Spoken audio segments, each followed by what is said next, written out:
Good afternoon, good morning, and good evening. So that's in recognition of the multiple time zones that we are here geographically. I believe it's 7 a.m. in Queensland, Australia, right, Dr. Best? Yes, that's correct. Okay. All right. So I'm so delighted that you could join us here this afternoon for our speaker series. The Midwest Nursing History Research Center speaker series here with Professor Odette Best. Her talk is titled Relationality as Methodology in Writing Aboriginal and Midwest Midwifery Historiography. So before I introduce Dr. Best, I will begin with a land acknowledgement that I borrowed from the College of Medicine. And I'm doing multiple things, so please forgive me. I'm admitting folks to the talk as well as hosting. Um, I recognize and acknowledge that the University of Illinois sits on the land of multiple Native nations. I acknowledge and honor the original peoples of the Chicagoland area, the Three Fires, Confederacy, Potawatomi, Ottawa, and Ojibwe nations, as well as other tribal nations that know this area is their ancestral land, including the Menominee, Ho-Chunk, Miami, Peoria, and Sac and Fox. These lands were the traditional birthright of Indigenous peoples who were forcibly removed and who have faced 2 centuries of struggle for survival and identity in the wake of dispossession. Let us acknowledge the ground on which we stand so that all who come here know that we recognize our responsibilities to the peoples of the land and that we strive to address that history so that it guides our work in the present and future. I further acknowledge that this land is the current home to one of the largest urban Native American communities in the United States. Native peoples are a part of Chicago's past, present, and future. And it is our responsibility to acknowledge these nations and to work with them as we move forward as a more inclusive institution. Thank you. Professor Best is a multi-bloodline Aboriginal Australian woman recognized as Australia's leader in documenting the history of Aboriginal and Torres Strait Islander women nurses and midwives and implementing these Indigenous ways of knowing into the contemporary curriculum. Dr. Best is a registered nurse with over 30 years of clinical and tertiary sector experience and is internationally recognized as the only Aboriginal Australian to be recognized as a fellow of the American Academy of Nursing. She is a fellow of the Australian College of Nursing and a fellow of the Congress of Aboriginal and Torres Strait Islander Nurses and Midwives. It is my absolutely pleasure and joy to welcome you on Zoom this afternoon. Thank you so much for joining us. Thank you very much, Karen. And I have to start by saying good morning, everybody, because it is 7 o'clock in the morning. Before I continue, I would like to acknowledge the land that I am on this morning, Hookayallanji land, which is up in very far north Queensland in a place called Cairns. Thank you so much, Professor Flynn, for asking me to do the presentation this morning. It was my absolute pleasure to get the email and also to accept it. I am a multi-blood Aboriginal bloodline woman. Through a set of grandparents, my mother is a goreng goreng and a Bontamora woman, which essentially means a saltwater woman and also a freshwater woman through her mother and father. I also have incredibly close ties to my adopted father's country, which is Common Yugambeh, which a lot of people may know on the Zoom today, better known as the Gold Coast in Australia. So thank you very much for asking me to speak this morning. I would also like to pay my respect to the traditional owners of the land where we are all meeting today. So we might as well crack into it. Uh, Guys, what I am wanting to present to you today is some work that essentially spun out of an Australian Research Council grant that I received back in 2019, documenting the histories of Aboriginal nurses and midwives within Queensland from the 1890s until the 1940s. So that project is essentially wrapping up. And as I delved further and further into the research, having done a historical PhD on Aboriginal nurses well over a decade ago now, my interest started leaning more towards, and I started leaning into more about methodological approaches of how we actually do historiography. And I think that there is plenty of room for us to have lots of robust discussions around methodology within historiography. So that's essentially the basis of my talk today. Just to give you a very quick snapshot, Australia has approximately 250 Aboriginal nations in it, and we have approximately 500 Aboriginal languages, like the US, like Canada. We have Indigenous people who walked these lands way, way, way before the process of colonisation, invasion and subsequent colonisation occurred. So without further ado, let's make a start. As I said, what I am going to present today is about one Aboriginal midwife in particular, Muriel Stanley, which was gathered her history during the 2019 being a recipient, of an Australian Research Council grant. It was often assumed between the eras of 1890 to 1950 that Aboriginal women in Australia were only ever engaged as domestics and actually had no qualifications, weren't well educated. And the bottom line is our previous generations in that era were locked up on missions and reserves. So that's essentially what the talk's going to be about today. So I'm now going to try and change there we go.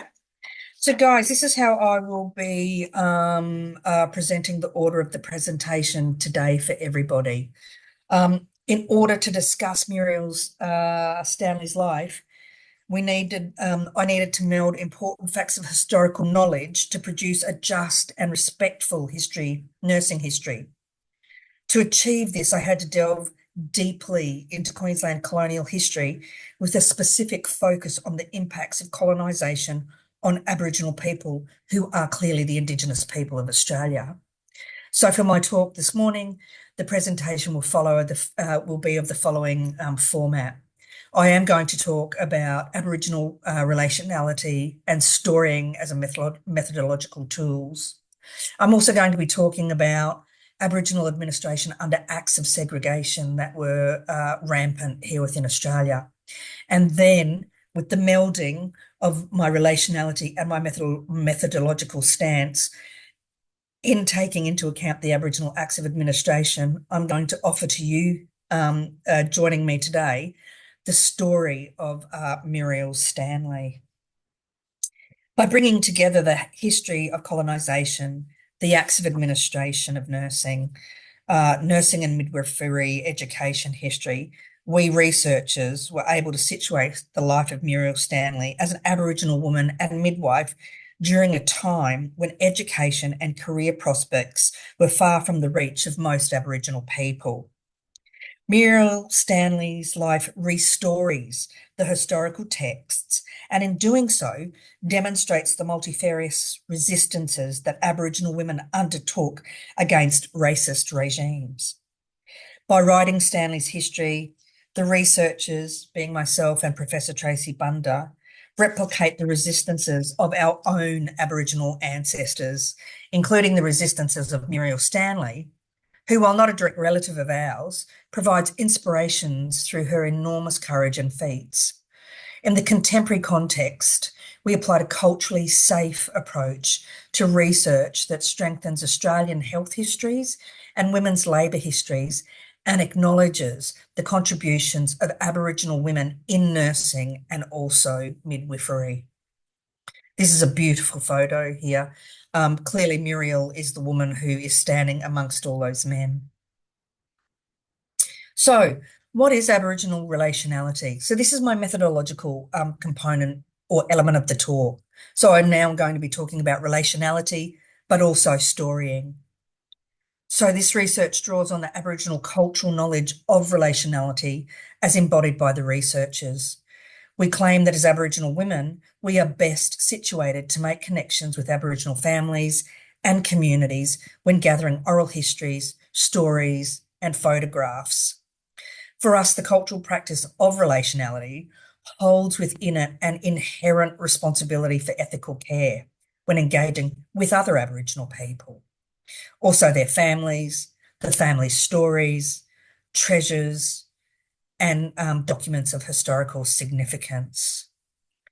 Deep thinking for us on Aboriginal relationality is a reflexive practice for determining the level of care and simultaneous response of gratitude that becomes realised within this historiography practice. Its overarching objective is to achieve social justice. In enacting Aboriginal relationality, cultural considerations are centred for both the receiver but also the giver. For the researchers, the standard to which relationality is correctly enacted becomes a measure of culturally safe research practice in performing one's own Aboriginality as much as it is an ethical practice of care. We took the often unspoken yet understood assessment of the relational practice seriously when that assessment is given by Aboriginal individuals, Aboriginal families and communities where we worked with those Aboriginal nations. If an acceptable standard is absent, Aboriginal individuals, families and communities will withdraw from research or give inaccurate information, which is an understandable response to the disparate power dynamics in research relationships. In addition, seemingly incongruous responses by Aboriginal individuals, families and communities can be read as the only appropriate response, particularly when researchers breach cultural protocols. In this sense, relationality can run counter to what is normally considered as an appropriate research practice.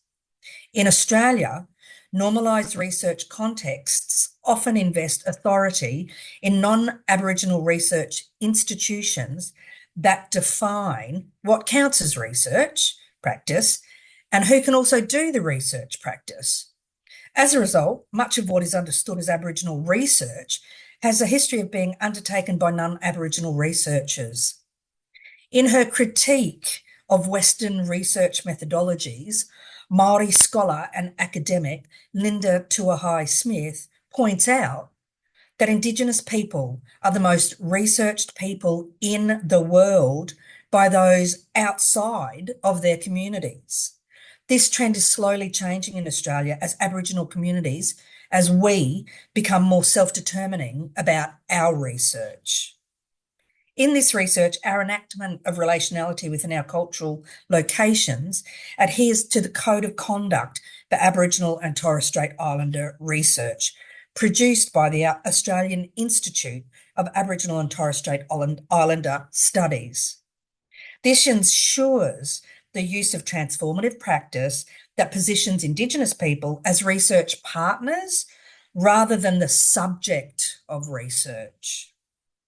An extensive knowledge of Aboriginal history and the policies that historically dictated Aboriginal people's lives was necessary when undertaking this research.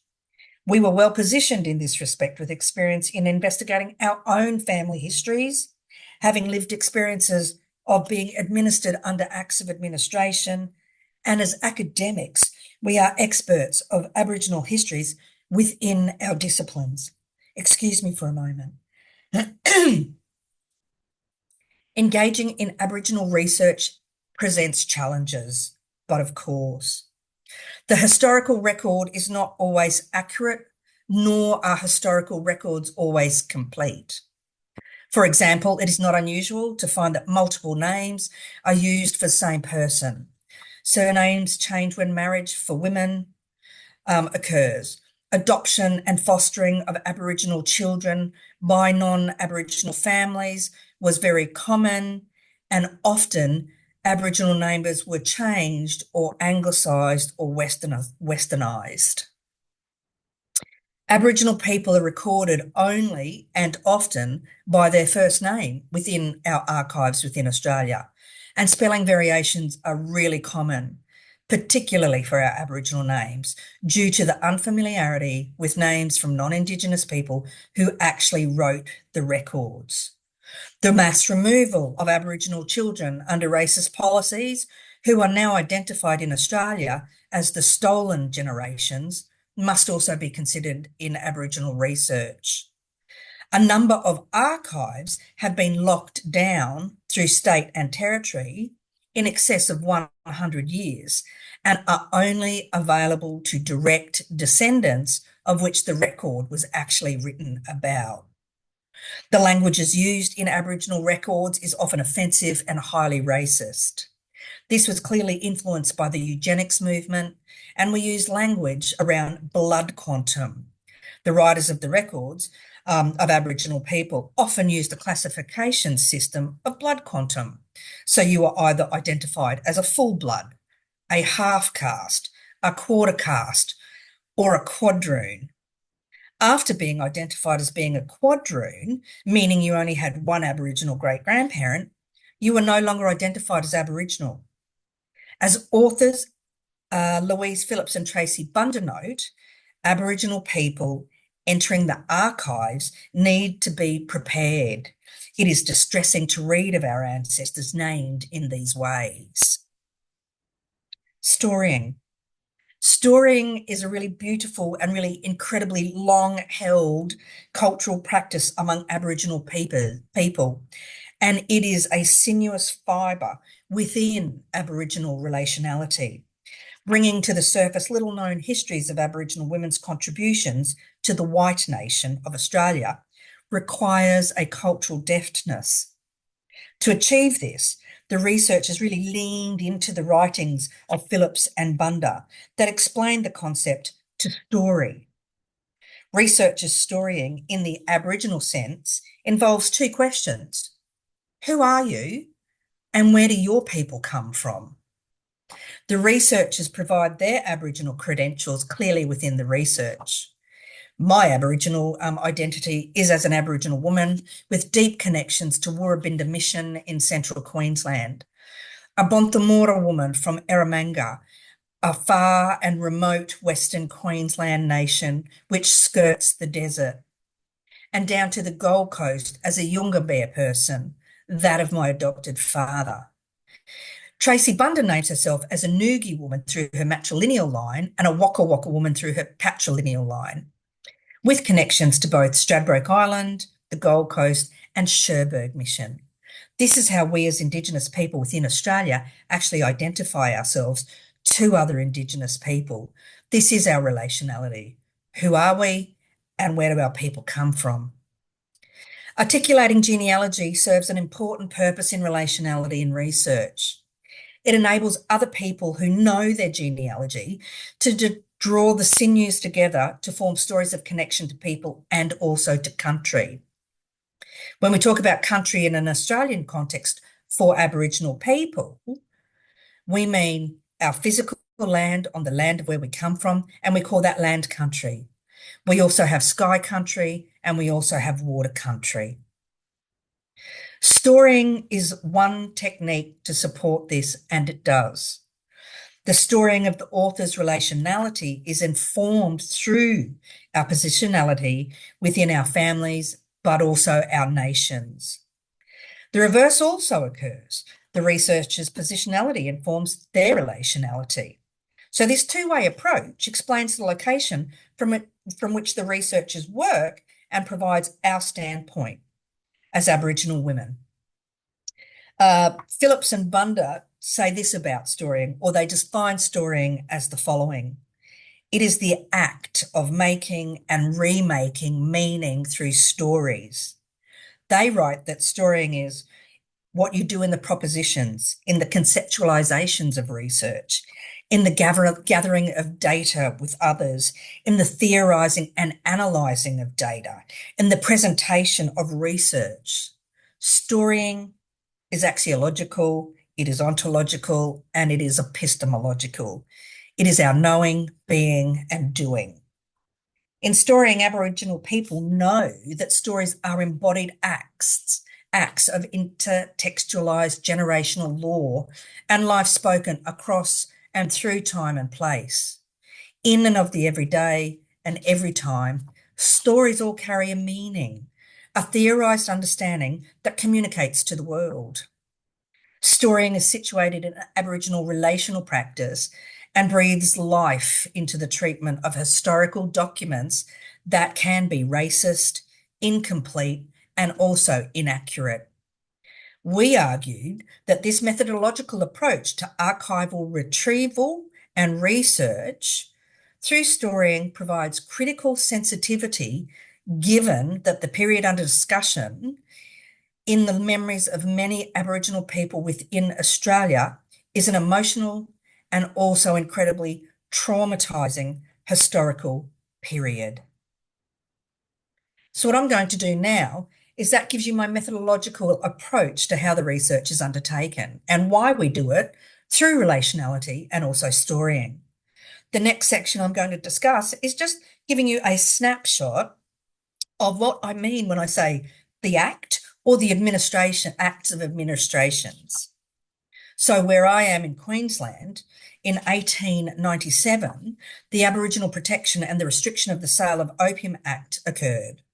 This act included 33 clauses, and its draconian policies remained as law within Queensland until it was repealed in 1965, almost 70 years later. For many First Nations people living in Queensland today, this era is simply described as living under the Act. Living under the Act meant living without rights, being under constant surveillance by white authorities, and frequent racial and violent treatment, all without recourse. Unless exempt from the Act by the Chief Protector of Aborigines, Aboriginal people were forcibly interned on reserves and missions. Missions were operated by churches, missionaries, and also the state government at time. The slide that I've got up here is talking about a number of elements in the presentation that I'm giving today. So the two pictures that you can see, and I know that you'll be seeing it the other way than what I am, so I'm going to try to get this right. The one on my left is, well, both of these photos initially were taken on Woorabinda Mission, the mission in central Queensland that my set of grandparents that produced my mother were both interned on. So this is Woorabinda Mission. The one of the left was the Full Bloods camp, or what we called the Full Bloods camp. So clearly that meant that only people who were 100% Aboriginal or only had Aboriginal blood were interned in this element of the mission. And that little cheeky boy on the left-hand side, and it looks like he's patting the dog, that's actually my grandfather. My grandfather passed away in 2000. The other photo, and that's on the Full Bloods camp, so that's what their housing was like. The other photo is of the dormitory system where they would place all what they called the half-caste children. So my grandmother is one of those cheeky little girls up on the veranda of that house. Now, my grandmother is still alive. She is at least 106, but could be as old as 108. So these are the stories of my relationality that I bring into the storying of Aboriginal women, having an intimate understanding and knowledge of how the acts of administration worked on our people. So, unless exempt from the Act by the Chief Protector of Aborigines, Aboriginal people were forcibly interned on these missions. However, there was apparently an out or a loophole, which was called exemption. So Aboriginal people could be exempt from the Act and free from its restrictions according to Section 33 of the Act. Obtaining exemption was an arduous and detailed process, which could include inspection by government officials, welfare workers, police officers, or the local Aboriginal protector, which could undertake inspections, including a person's cleanliness, behaviour, and also their finances. Once a person obtained an exemption certificate, a government official could declare it temporary, which meant that it could be restricted or overturned at any stage, and that person could be forcibly removed back to the mission. Aboriginal people issued with an exemption certificate were required to carry it with them at all times. A police officer or other government official could stop an Aboriginal person at any time to confirm their exemption. An exempted Aboriginal person was not allowed to associate with a non-exempted Aboriginal person. This meant that once exempt, some Aboriginal people never saw their families ever again. An Aboriginal person often sought exemption to escape the mission or reserves and the heinous ruling over Indigenous lives. Being exempt meant that Aboriginal women were not sent to white-owned cattle stations and white families as just domestics, where they were often not paid in full, and they were often experienced physical and sexual abuse. My mother and her four aunties, her four sisters, were all administered under this Act of Administration.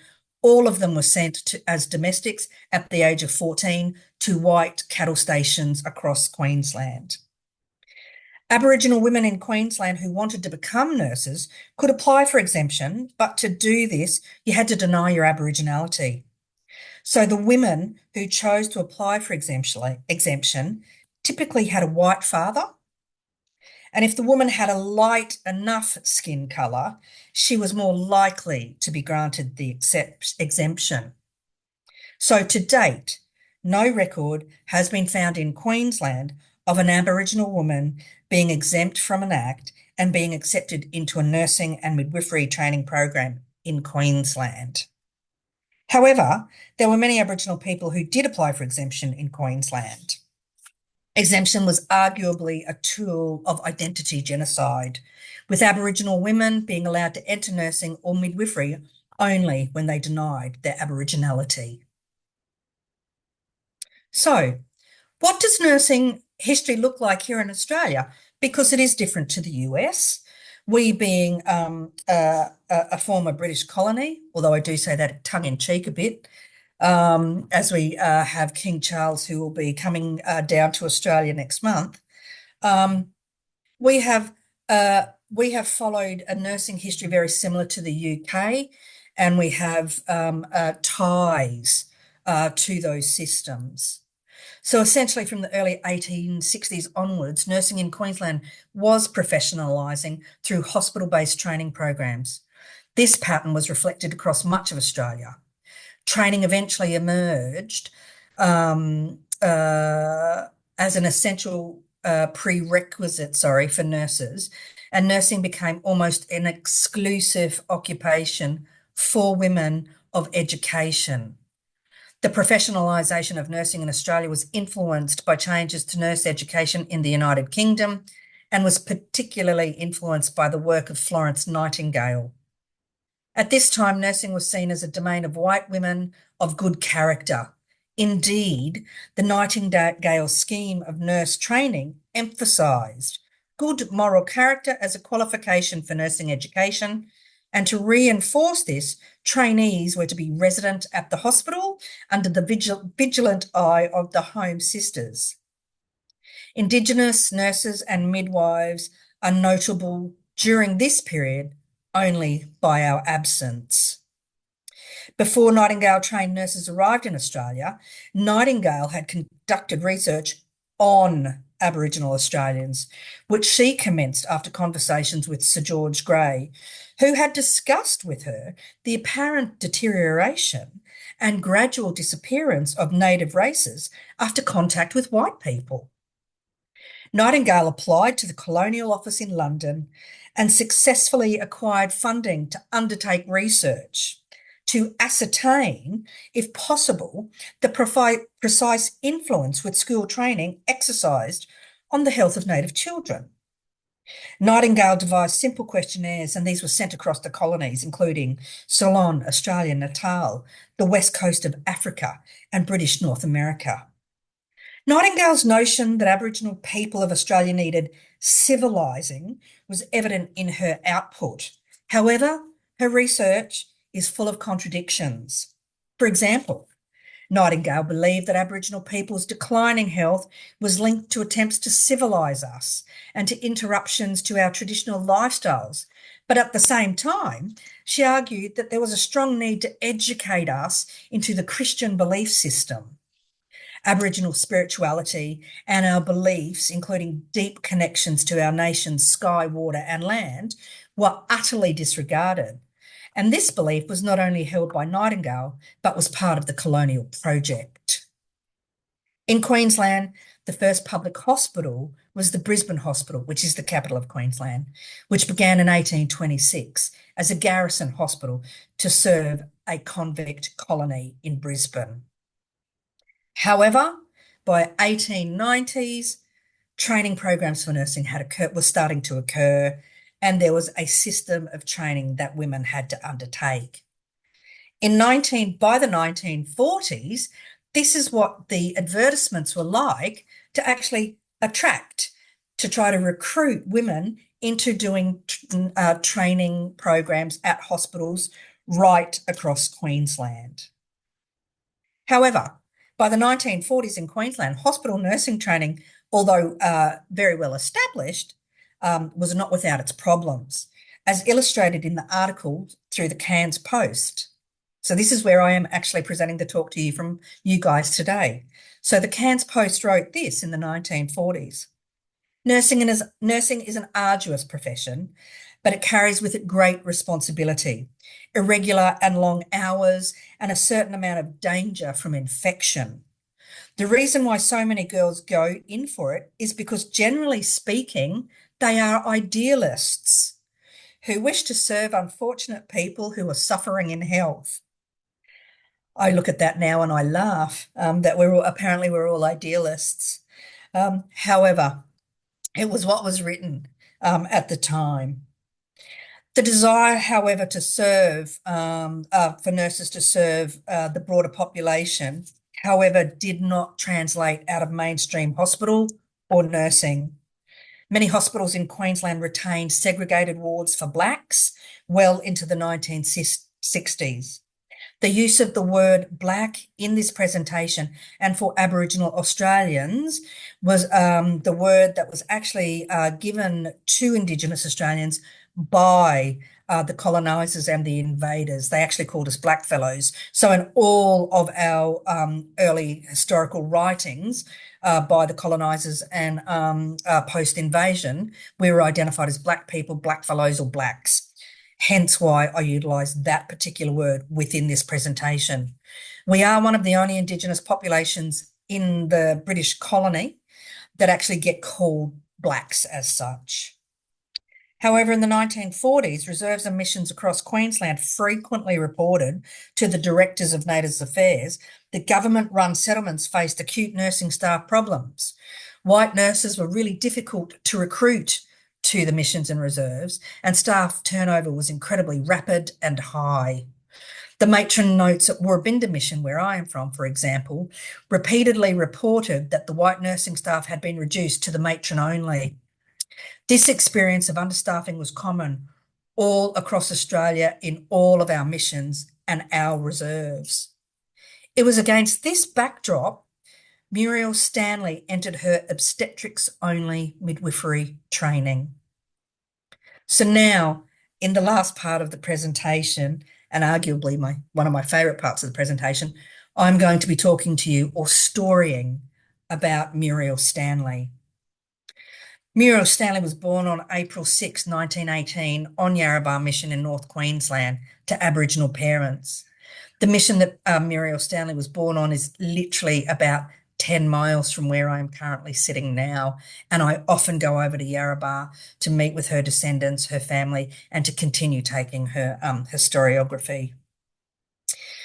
At around age 10, any children who were not already living in the dormitories on Yarrabah Mission were automatically removed from their parents into the dormitories. The girls' dormitory where Muriel slept was a wooden building, and the girls slept on the floor with blankets, if they were lucky enough. By 1934, when Muriel was approximately 16, at least 100 girls were accommodated in the girls' dormitory at Yarrabah, and this is a photo of her taken approximately at that age. The girls went to church every morning and evening, accompanied by the girls' matron, who carefully supervised their every move. There is very little mingling of the sexes, even outside the dormitories. The Yarrabah Mission was grossly underfunded by the Queensland government. Despite a 1935 medical report from a visiting doctor, was that the diet of the children was entirely lacking in vitamins and an actual menace to healthy development. When Muriel finished school, she became an assistant teacher at the Yarrabah Mission School. Molly Coleman, who was the teacher, who had started in 1937, had instructed 19-year-old Muriel on the lesson planning and teaching methods for the day. In 1938, Muriel discussed with Coleman her desire to complete some training that would bring more help to her people. Coleman herself provided Muriel with instructions in subjects for the Associate of Theology degree, which she ended up undertaking. Coleman had this to write about Muriel, though. Every so often I would test them. Muriel had only had mission schooling, but I found that she was coping very well with the theology degree. I also knew that Father Kernkey would not want Muriel to go away, as she was too useful in many areas. As superintendent, he was also protector of Aborigines under the Aborigines Act, and he would in no way allow Muriel to leave. However, permission was finally granted, and because Muriel had undertaken her Associate of Theology program, it seemed appropriate that she could leave the mission to undertake her church army training. Yarrabah Mission was an Anglican church mission. And so Muriel did eventually leave the mission in 1938, but this was not without problem. Her experience of travelling from Yarrabah Mission in far north Queensland all the way down to Newcastle, which is just outside of Sydney in New South Wales, was not without incident. Church Army officer Judith Day had this to say, and I quote, "Her first experience must have been alarming, for no sooner had she gotten onto the train at Townsville than an overzealous policeman tried to take her from it, thinking she was an absconding black. Fortunately, she was travelling, though, with me, a lady friend and fellow Army church member, who was able to vouch for her." Muriel's church army training involved many strange and new experiences, and she found the white world to be a far cry from her life on the mission.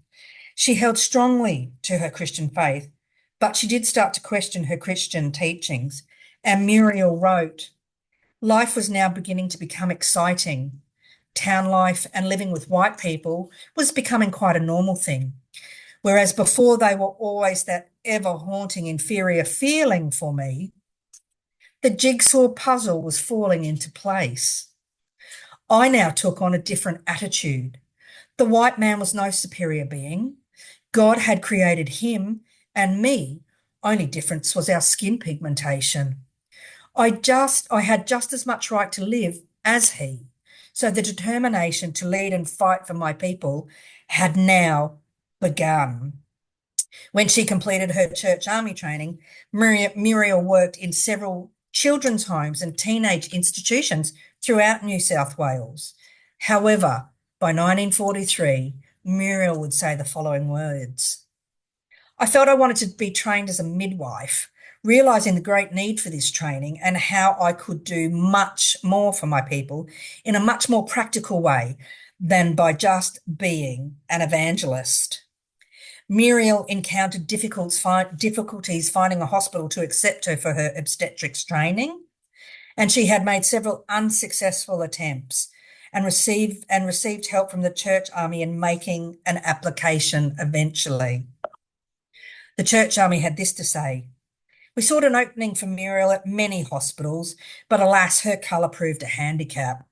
However, she was undaunted by this, and after much prayer, we made application to the South Sydney Women's Hospital for training in obstetrics or midwifery. They seemed to accept her, and they did so without demur. So it was at South Sydney Women's Hospital that Muriel would be accepted for her obstetrics training. They did not seem to hold any prejudice against her. Matron Keeble, who was the matron who looked after Muriel Stanley when she started her training, had this to say about Muriel: "When she came here, I was very impressed by her character and also her determination and general bearing. And I'll be honest, I felt it was an absolute privilege to be able to train her." When Muriel completed her training and passed her final examination in November of 1944, Matron Keeble held a morning tea for her, with several staff sisters attending to wish her well. Muriel, however, had decided that she wanted to go back home to Yarrabah. So when Muriel completed her obstetrics training, she received an exemption from the Act. However, no communication can be found whether Muriel sought exemption or was actually offered exemption from the Act. However, Muriel wanting to return home to the mission certainly helped with the continuing problem of white nurses not wanting to nurse on missions or reserves. Also, and really importantly, this allowed Muriel to travel back from Sydney to Cairns by train without police harassment nor imprisonment. By 1962, in an Aboriginal publication in Australia called Dawn magazine, Muriel had this to say: "Early in 1940, my midwifery training completed, I was invited to take over the hospital at Yarrabah Mission, my home. Just imagine the joy, the thrill, the excitement of returning to work amongst my own people." So on the 21st of April, 1945, I took over the mission hospital, giving my services there for nearly 14 years, helping my people, both bodily and also spiritually. At home in Yarrabah, Muriel provided care to her community on horseback, riding from community home to community home and then back to the hospital. I love the fact that in this photo, Muriel's actually barefoot and that there are multiple people on that horse. So she would ride from home to home. She was very much well loved and also incredibly respected. Valerie Griffiths, a young student nurse from Sydney, travelled to Yarrabah in the 1950s whilst on her annual break. And Griffith, Sister Valerie Griffith, described Muriel as this round-faced, cheery woman with laughing eyes. Griffith spent 5 weeks of her annual leave with Muriel, who was affectionately called Stanley, in the community, and was surprised at the depth of knowledge Muriel held and the level of care she lovingly gave her community. Griffiths had this to say: "The biggest part of a hospital day was the morning clinic, attended by all mission people who needed medical attention. Sister Stanley was their combined nurse, their midwife, and sometimes their doctor." When she finished her time at Yarrabah Hospital, Griffiths returned to New South Wales and reflected: "I hoped that I would eventually be as useful as a registered nurse as Muriel Stanley. What a wonderful character." Thank you very much, guys.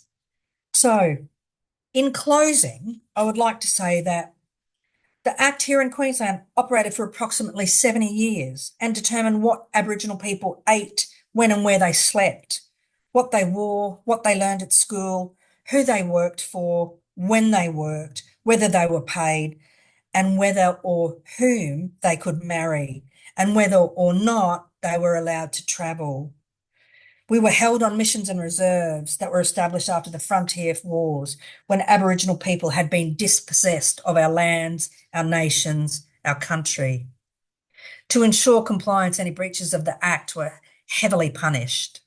Generations of Aboriginal families were born into these racist systems, which worked in unison with the Christianising ethos that sought to save Aboriginal people from their barbarism.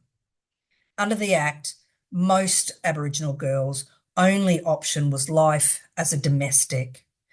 This paper brings Muriel Stanley's story to light in a way that reflects care and consideration. Western traditional historical tools were not sufficient to tell Muriel's story. That requires more than the documentation of a historical fact. By casting an Aboriginal lens over archival materials, we built on the historical record and intervened in the normalised Western research practice by contributing Aboriginal ways of knowing, being and doing. We worked closely with Muriel's descendants and positioned the family members as research partners as a necessary and essential technique for enacting Aboriginal relationality. By asking for knowledge and permission from Muriel's family and reciprocating with documentation that humanises and celebrates Muriel's life, the authors have supported the rewriting of Australian nursing history. Thank you, everybody. Thank you so much, Dr. Best. That was an incredible talk. I'm going to now ask if there are any questions. Before I ask my question, I want to hear from the audience question or comments. We have about 10 minutes. And you can use the chat as well. I'm monitoring the chat. Yeah, I'm just having a look at the chat. Respectfully, I would like to know, Abigail, yes, I do believe that it has been recorded by Dr. Flynn. And no, I'm not quite sure if it's going to be available on the Sigma website or not. Do you want it on the Sigma website? I don't know. Yeah. Pardon? I asked, do you want it on the web? I mean, I don't, well, you know what, Abigail, I will contact you after and I'll have a conversation with Dr. Best and I'll get back to you. Okay. All right. Any question, comments? If I may ask a question, this is Jan Lee. Dr. Best. Absolutely. Yes. I really appreciated your talk. There were parts that were a little hard for me to follow because I'm totally ignorant of the Aboriginal history in the Australia, New South Wales area, etc. Is Muriel considered?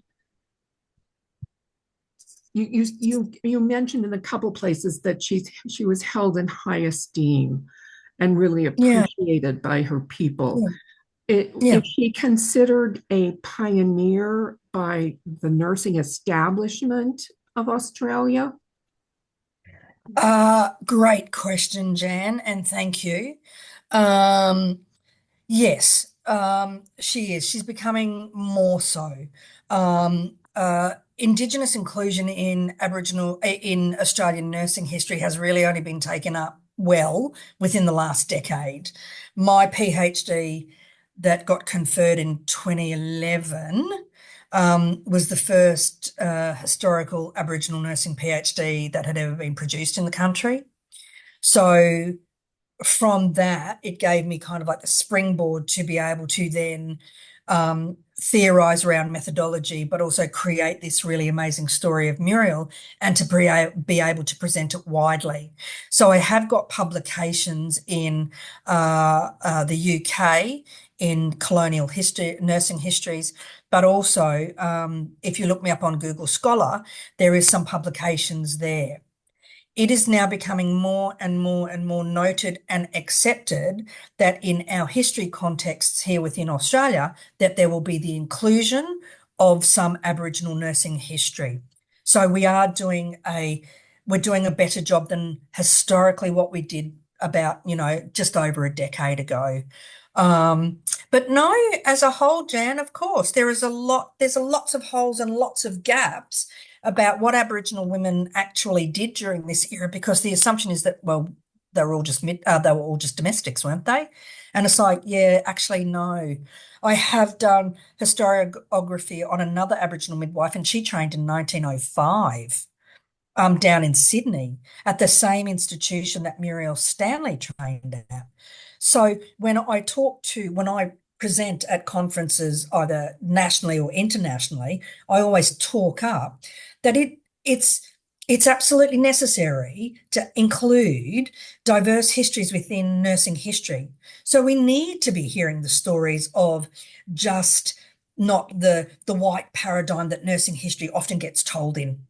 Because of course there was Indigenous women, there was Black women, there was so many different ethnicities actually doing nursing, but it's just not been very well told or very well accepted into some of the more elite areas of publication.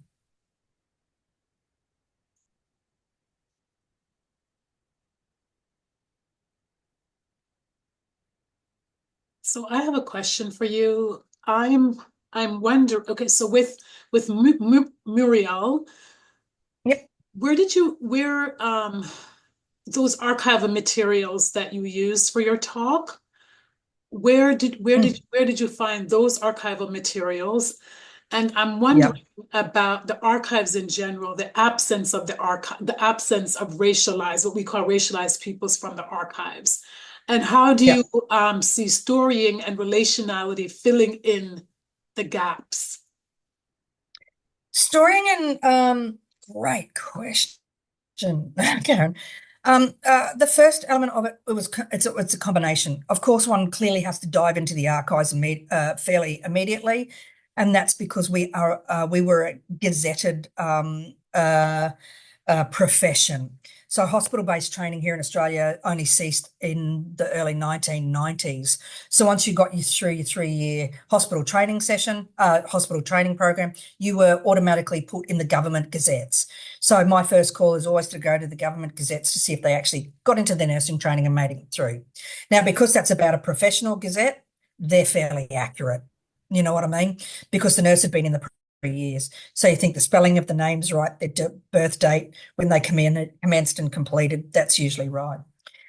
However, what it meant for me was actually going out and talking to my grandmother initially, and she remembered Muriel because Muriel did come down to nurse on Woorabinda Mission, and our language for grandmother, my grandmother's name is Mukan.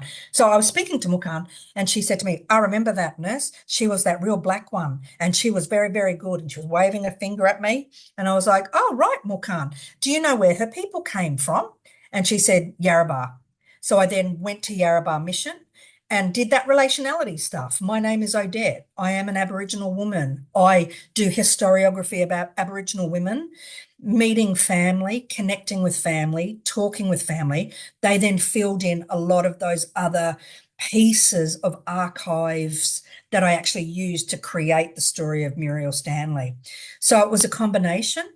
So the archive, it can give us some information, but the rich history with documents and photos and all that type of stuff often comes from the family. So that's why relationality is crucial, because having to understand how missions and reserves actually operated in the country, being a descendant of some 2 generations who were locked up on those missions and reserves, it gives you a different lens of how to engage with historiography.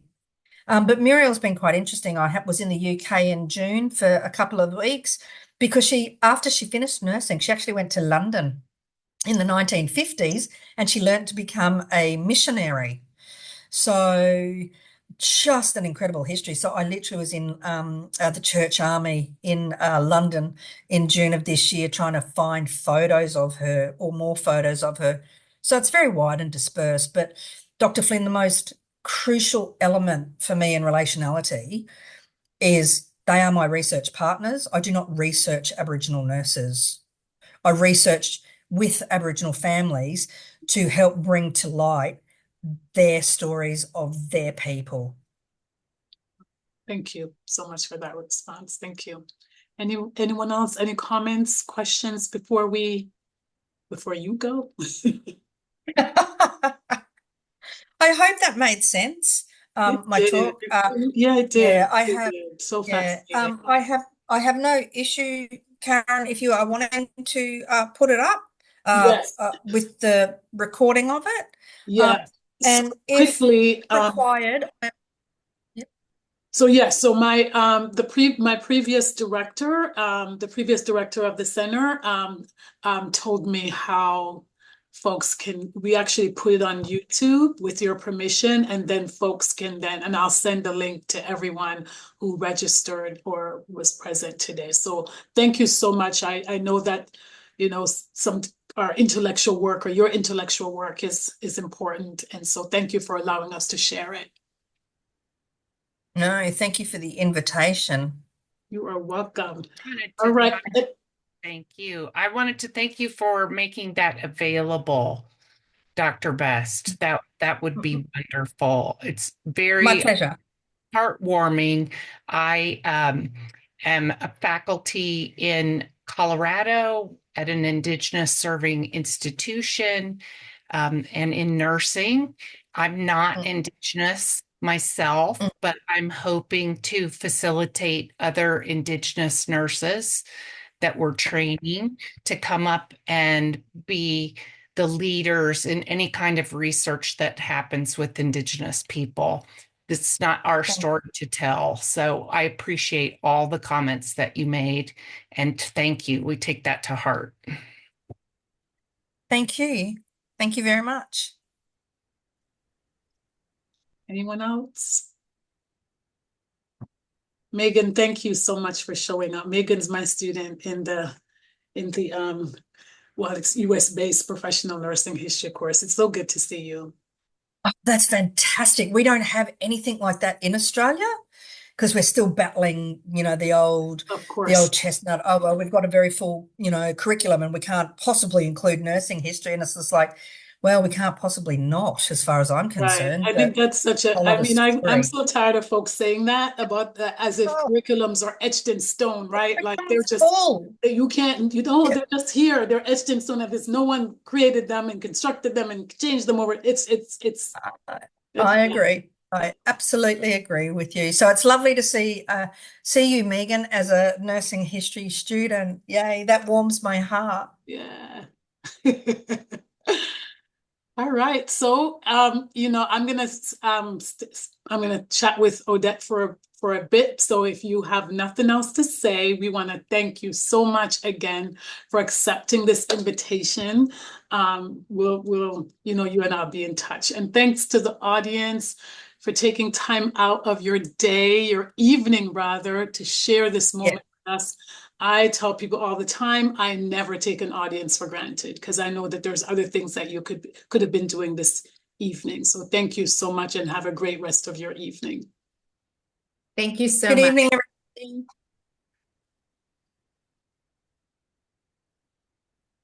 Oh, there you go. Oh, they're all popping off. There you go.